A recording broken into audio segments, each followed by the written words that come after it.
Hare Nama, Hare Nama eva kevalam, Kalo nasteva, nasteva, nasteva gatiranyata.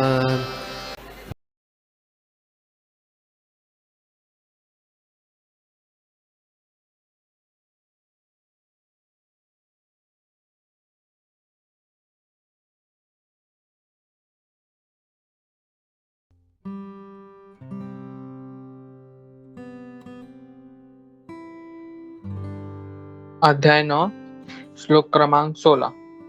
अहम क्रतुर अहम यज्ञ स्वदाहम अहम औषधम मंत्रो अहम अहम मेवाज्यम अहम अग्निर अहम हुतम। किंतु मैं ही कर्मकांड, मैं ही यज्ञ, पितरों को दिया जाने वाला तर्पण, औषधि, दिव्य ध्वनि, मंत्र, घी, अग्नि तथा आहुति हूँ। अध्याय 9 श्लोक क्रमांक 17। पिताहमस्य जगतो माता दाता पितामह वेद्यं पवित्रमोंकार ऋक्साम यजुरेव च। मैं इस ब्रह्मांड का पिता, माता, आश्रय तथा पितामह हूँ। मैं ज्ञ हूँ, शुद्धिकर्ता तथा ओंकार हूँ। मैं ऋग्वेद, सामवेद तथा यजुर्वेद भी हूँ। अध्याय 9 श्लोक क्रमांक 18। गतिर्भर्ता प्रभु साक्षी निवासः शरणं सुहृत् प्रभवा प्रलय स्थानम निधानम बीजम अव्ययम। मैं ही लक्ष्य, पालन करता, स्वामी, साक्षी, धाम, शरण स्थली तथा अत्यंत प्रिय मित्र हूँ। मैं सृष्टि तथा प्रलय, सबका आधार, आश्रय तथा अविनाशी बीज भी हूँ। ज्ञान है भगवान का, वो उसके मतलब वो सुनने से क्या होगा और वो कौन सुन सकता है बताई गई है। योग्यता, अयोग्यता, मतलब कौन कौन व्यक्ति योग्य है। जो भगवान से कभी द्वेष नहीं करता वो योग्य है, और अगर उसमें कोई श्रद्धा रखता है तो उसे ये जीवन मृत्यु के चक्कर में वापस नहीं आना पड़ता। ये पहला भाग। श्लोक जो दूसरा भाग है अध्याय 9 का, उसमें हम देखते हैं कि जो जो भगवान कृष्ण है और जगत है उसके उसमें संबंध क्या है। हम तो चलो प्रभुपाद जी भी ये कहते हैं कि हमें हमें 5 प्रश्न, मतलब ये प्रश्न आने चाहिए कि हम कौन है, ये जगत क्या है, ये जगत क्यों है, हम इस जगत से, हमारा इस जगत से संबंध क्यों है, फिर भगवान क्या है और भगवान का इस जगत के साथ क्या संबंध है। तो यहाँ पे हम देखते हैं कि ये दूसरा भाग है। चौथे श्लोक से 10वें श्लोक तक वो हमें संबंध बताता है कि ये भगवान का और ये जगत का संबंध क्या है। जैसे कि एक हम देखते हैं कि जो फूलों की माल रहती है उसमें बरोबर सारे फूल रहते हैं, बट वो जो धागा है वो कभी नहीं दिखता, तो वैसे ही भगवान है। और फिर हम देखते हैं जो तीसरा भाग है जिसके बारे में हम चर्चा करेंगे। तीसरे भाग में भी हम श्लोक क्रमांक 16, 17 और 18, तो हम इसमें देखेंगे कि भगवान हमें बताते हैं कि हमें भगवान को याद कैसे रखना है, भगवान के बारे में सोचना कैसा है। क्योंकि हमने तो पहले अध्याय में भी देखा है कि भगवान कहते हैं, हम ये भी मान लेते हैं हाँ कि यदा यदा ही धर्मस्य ग्लानिर्भवति भारत, कि भगवान ही संपूर्ण है, हम ये सब जानते हैं। फिर हम ईशोपनिषद में देखते हैं ईशावास्यम इदम सर्वम। ये सब जानने के बाद भी हम फिर भगवान को मालूम है कि मनुष्य है, वो जो जीव है अपने अनर्थों के कारण, अपने प्रारब्ध कर्मों के कारण वो भगवान के समर्पित नहीं होता भगवान पे। तो कैसे कर रहा है, तो यहाँ पे कहा जाता है। तो ये हम जो 3 श्लोकों में बढ़ने से आगे मैं एक प्रश्न पूछना चाहूंगा सभी से, कि अगर मैं 2 आपको वाक्य बता रहा हूँ, मैं दीवार हूँ और ये दीवार मैं हूँ, ये 2 वाक्यों में अंतर क्या है, या कोई अंतर है कि नहीं, या आप मेरे को बताइए। तो मैं वापस रिपीट कर रहा हूँ वाक्यों को, मैं दीवार हूँ और ये दीवार मैं हूँ क्या, ऐसा। तो ये अंतर, आप कुछ अंतर है इसमें, आप पहले ये बता दीजिए, कोई अंतर है ये दो वाक्यों में? मैं दीवार हूँ और ये दीवार मैं हूँ। नो प्रभु, वो सेम लग रहा है प्रभु, दोनों। तो थोड़ा सा मतलब स्ट्रेस करेंगे तो थोड़ा मतलब कोई है जिसको अंतर लग रहा है? Amit Prabhu, do you Hare have? Krishna Prabhu ji. एक ये एक्चुअली प्रभु जी, एक में आप क्लियरली बता रहे हैं कि मैं दीवार हूँ, तो वो तो क्लियर है, बट दूसरे वाले में आप क्वेश्चन कर रहे हैं क्या मैं दीवार हूँ। हाँ, लाइक इट्स सेकंड। हाँ, तो यहाँ पे हम देखेंगे कि हाँ, यहाँ पे लग रहा रहेगा कि कोई डिफरेंस नहीं है, बट हम तो फिर यही रिलेशन अब श्लोकों में भी देखते हैं कि 7वें अध्याय में भी भगवान बहुत सारा ये बताते हैं कि I am the taste of water, ये बता चुके हैं कि ये एकदम बता चुके हैं। तो भी वापस यहाँ पे 9वें अध्याय में हम वापस देखते हैं कि मैं यज्ञ हूँ, मैं ये हूँ, वो हूँ। तो फिर ऐसा क्यों? तो मैं एक स्क्रीन शेयर करना चाहूंगा, एक मिनट। मैं स्क्रीन शेयर करता हूँ।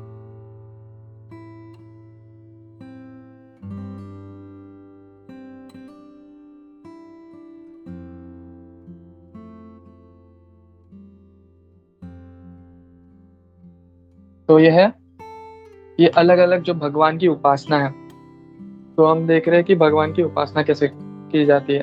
तो ये 5 प्रकार की उपासना है ये।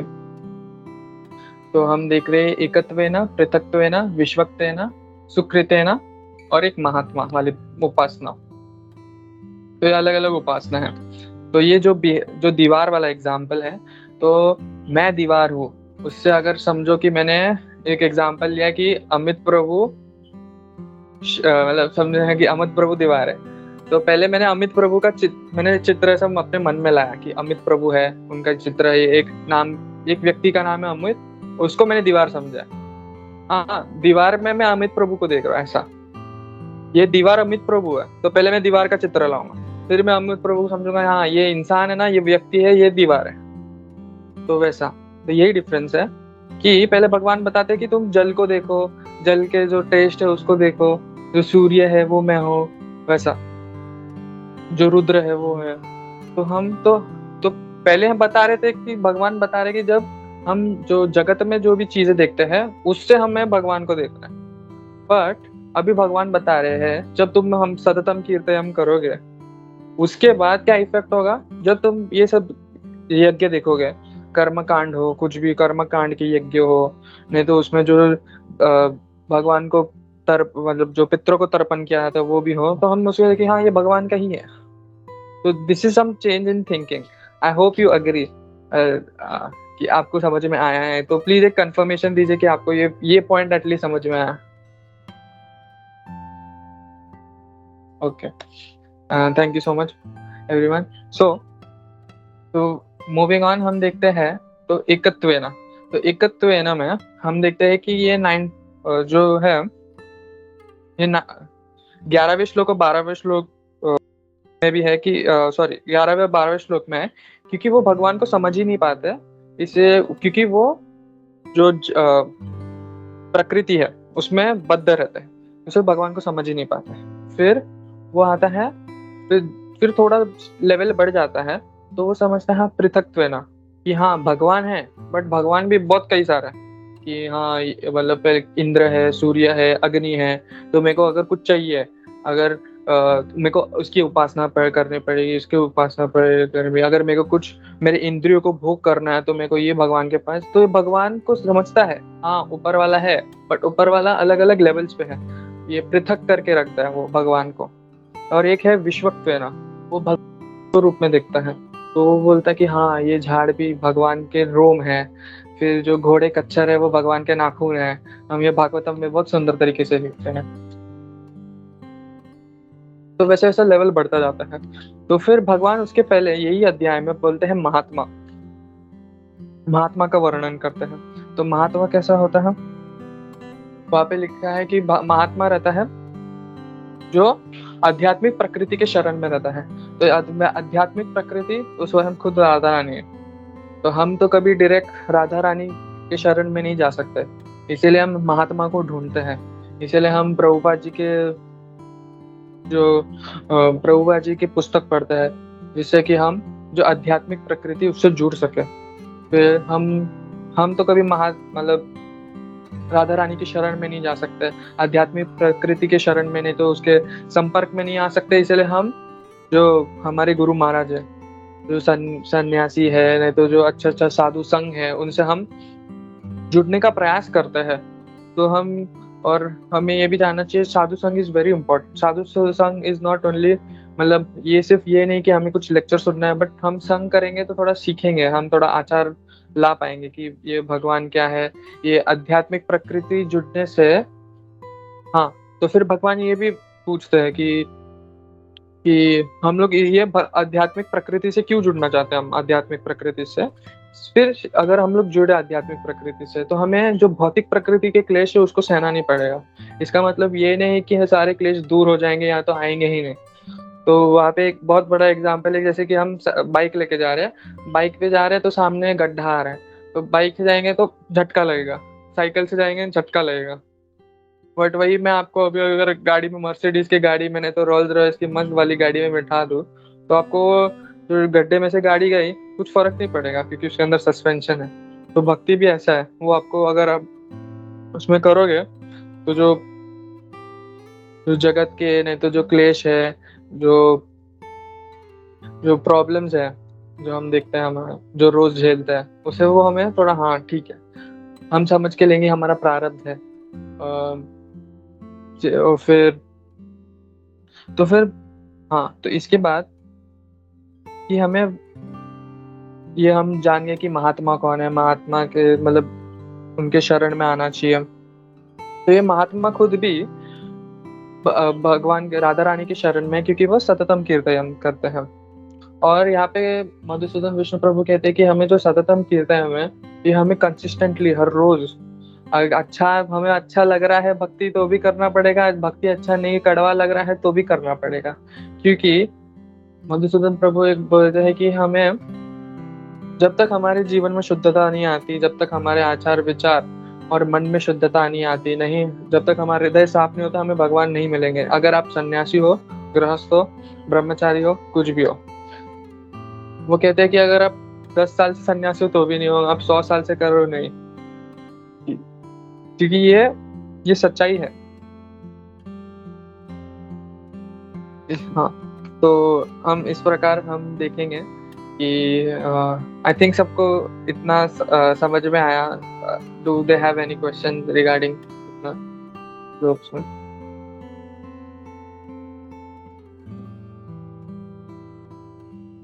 हरे Krishna, I will move on. तो हम 16वें श्लोक में देखते हैं कि वहाँ पे भगवान कहते हैं कि कर्मकांड में ही यज्ञ। तो हम जानते हैं कि कर्मकांड में हमें जो भी चाहिए रहता है। तो वहाँ पे प्रभुपाद एक बहुत कहते हैं कि जो इधर प्रभुपाद लास्ट लाइन तात्पर्य में कहते हैं कि हम जो कृष्ण के भक्ति में लगे हुए हैं, उनके लिए यह समझना चाहिए कि उन्होंने सारे वेद विहित यज्ञ संपन्न कर लिया है। तो जो अगर हम कृष्ण भक्ति अच्छी तरह से, हमारी साधना अगर हम शुद्ध तरीके से करेंगे, तो जो कर्मकांड के जो यज्ञ है, अनेक यज्ञ है, हम अनगिनत है, हम इसमें भी देखते ज्योतिष होम यज्ञ है, वो भी है। और प्रभुपाद ने इसके बारे में ज्यादा तात्पर्य में इसका उल्लेख नहीं किया, क्योंकि प्रभुपाद चाहते हैं कि हम उससे मतलब डाइवर्ट ना हो, हम फोकस रहे, हम एकाग्रित रहे, हमारा लक्ष्य एकदम कृष्ण पे रहे। इसलिए हमें ज्यादा उसमें ये नहीं बताया गया। और फिर अगले श्लोक में भगवान यह कहते हैं कि मैं इस ब्रह्मांड का पिता, माता, आश्रय तथा पितामह हूँ, मैं ज्ञेय हूँ, मैं शुद्धिकर्ता हूँ, मैं ओमकार हूँ। तो ये जानबूझ के प्रभुपाद जी कहते हैं कि हम लोग इस जगत में आके हम लोग ने अलग अलग तरह के संबंध स्थापित किए, बट हम अपने जो सच्चा संबंध है वो हम भूल चुके हैं, जिसके कारण हमें आध्यात्मिक क्लेशों से जीना पड़ता है। हम 4वें अध्याय में भी देखते हैं कि जो हमारे परम पिता है वो भगवान कृष्ण है। इसलिए वो हम श्लोक भी देखते हैं कि अहम बीज प्रदव पिता, वही बीज है। और फिर हम ये भी देखते हैं कि जो भगवान के अलग अलग ये पूजा क्यों किया जाता है या यज्ञ क्यों किया जाता है, क्योंकि हम 4 अध्याय में देखते हैं कि वो काम वासनाओं के कारण। तो हमें काम वासना हटाने के लिए ये जो भगवान ने दिया हुआ जो गुह्यम ज्ञान है, कि हमें देखना है कि जो कर्म कांड का है, जो पृथ्वी का दिया हुआ है, जो अर्पित जो भी है, जो लक्ष्य है, जो भी धाम है, वो हमें भगवान के संबंध में देखना है, जिसके कारण हमारा शुद्धि होगा, शुद्धिकरण होगा, और उस प्रकार से हम भगवान के पास जा पाएंगे। तो वहाँ पे हम देखते हैं कि भगवान को एक लक्ष्य, मतलब जो एंड गोल है, वो भी माना गया है। तो प्रभुपाद जी वहाँ पे कहते हैं जो अंतिम लक्ष्य है वो भी कृष्ण है, और हमें अपना जो लक्ष्य है हमें अपने केंद्रित करना है। हमारा अपना सारा जो एनर्जी वो हमें वेस्ट नहीं करना है। जैसे कि हम बहुत कॉमन एक एग्जांपल देखते हैं कि एक झाड़ है, तो झाड़ पे हमें पत्तों को पानी नहीं देना है, सीधा जड़ों में पानी देना है। और हम लोग ये बहुत बार हम लोग एग्जांपल देखते हैं कि हाँ भगवान को सब जगह देखना ही है, तो बहुत आसान है। बट ये आसान नहीं है। हम भगवान को प्रतिदिन भी करके भूल जाते हैं, कभी कभी जप करते हुए भूल जाते हैं, क्योंकि वो हम जप में वो भगवान को नहीं देखते, बस वो शब्दों को एक शब्द रूप में ही रह जाता है। उसके बाद तो एक मेरे पास कथा, मेरे को एक पॉइंट याद आया कि राधा गोविंद महाराज, अमरेंद्र प्रभु सुना रहे थे कि राधा गोविंद महाराज एक बार जा रहे थे, तो वहां पे उन्हें उधर लिखा हुआ था नर्सिंग होम। तो हाँ, तो राधा गोविंद महाराज मुड़ के बोलते हैं यहाँ पे नरसिंह होम यज्ञ होता है क्या? तो हाँ, तो हमें ऐसा वाला मेंटालिटी लाना है। कितना शुद्ध मेंटालिटी, उनको कुछ नर्सिंग होम वो कुछ नहीं, हम उनको नर्सिंग होम डायरेक्ट नरसिम्हा याद है कि हमें वैसा हो सकता है। फिर यहाँ पे लक्ष्य की बात है, तो लक्ष्य के लिए और एक है जो राधा गोविंद महाराज के भाई है, उनको शायद से पैर में आई डोंट नो कुछ तो हुआ है, तो वो चल नहीं पाते। तो वो और उनके भाई ऐसा वार्तालाप चल रहा था।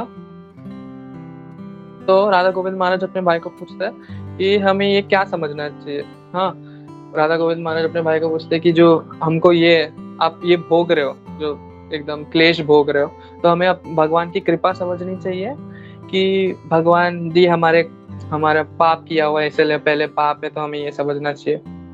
तो जो राधा गोविंद महाराज जी के भाई थे, मुझे उनका नाम नहीं पता, वो मतलब देखते अपने भाई को बोलते हैं कि ये मेरा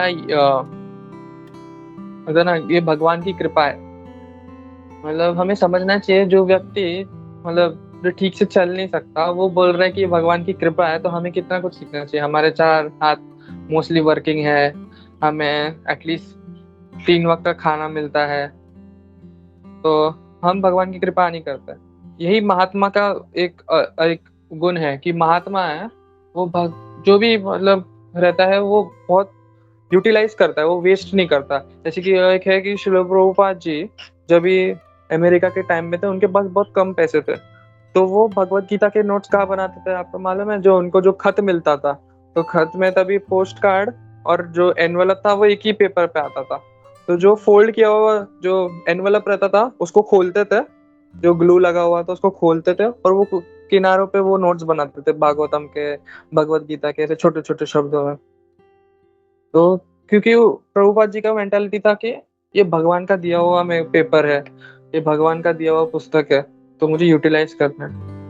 प्रभुपाद जी ने कभी भी ऐसा एक टाइम वेस्ट नहीं किया कि मतलब वो अगर 12 बजे भी सोए तो 3 बजे उठ के वापस वो भागवतम का कमेंट्री, डिक्टेशन सब चालू कर देते थे।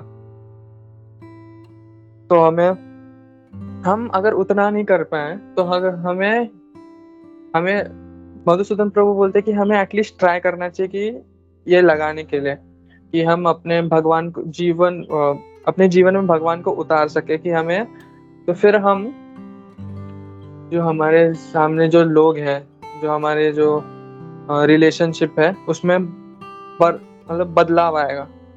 हम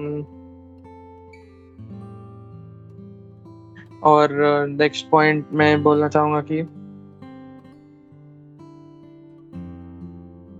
जो ये सब हम देखते हैं कि जो कि हम देखते हैं तो प्रभुपाद जी क्यों स्ट्रेस करते हैं ये क्यों, और फिर ये पृथक्त्वेना, जो पृथक्त्वेना के जो अलग अलग प्रकार के देवी देवता की पूजा की जाती है, तो हम देखेंगे, जो हम देखेंगे कि जो जैसे कि जगन्नाथपुरी, ये प्राचीन विष्णु जी का मंदिर है, उसमें सारे देवी देवता के ये है, देवी देवताओं के हम देख सकते हैं कि क्या बोलते हैं, मूर्तियां हैं, सारे देवी देवता के मंदिर है, मतलब सब। तो ये किस क्यों था, ये बताने के लिए कि जो सारी देवी देवता भी है वो समझ, वो भगवान के चरण में ही रहते हैं, वो भगवान से दूर नहीं जाते, इसीलिए।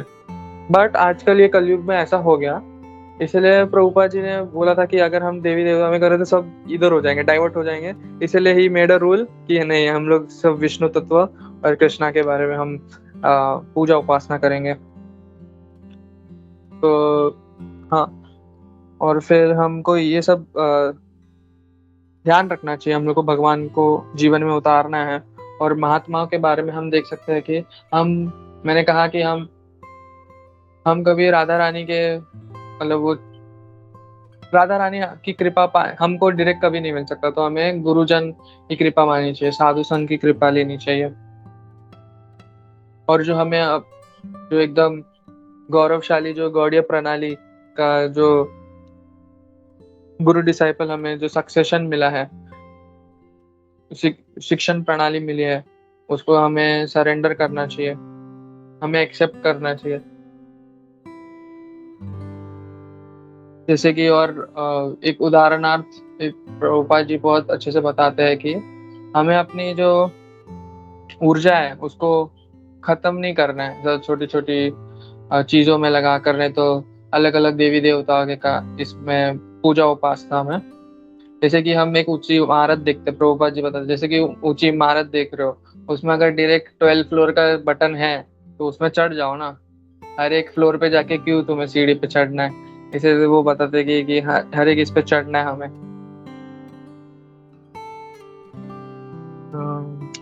तो yes, this was the points for today. अगर किसी को प्रश्न है, नहीं तो किसी को पॉइंट्स ऐड करने हैं तो प्लीज बताइएगा, और कुछ त्रुटि हो गई है तो माफ कर दीजिएगा। हरे कृष्णा। हरे कृष्णा प्रभु जी, दंडवत प्रणाम। या प्रभु, thank you so much Prabhu for giving such a nice session Prabhu.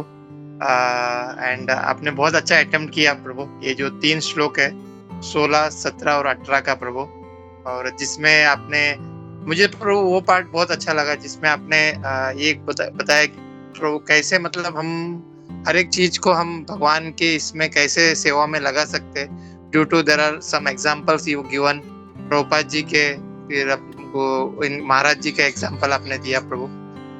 That was मतलब बहुत मतलब अच्छा लगा, मतलब that one part I like वो एक मुझे। So we are waiting for your Bhagavatam session also Prabhu. It was in next Sunday. So thanks for that also. And so thank you so much Prabhu. बहुत अच्छा attempt किया प्रभु। Thank you Prabhu once again. Hare Krishna Prabhu. Thank you Prabhu. Hare Krishna. Thank you Govind. Okay, और किसी का कोई comment नहीं है तो हम लोग प्रभुपाद लीलामृत पढ़ते हैं हम लोग।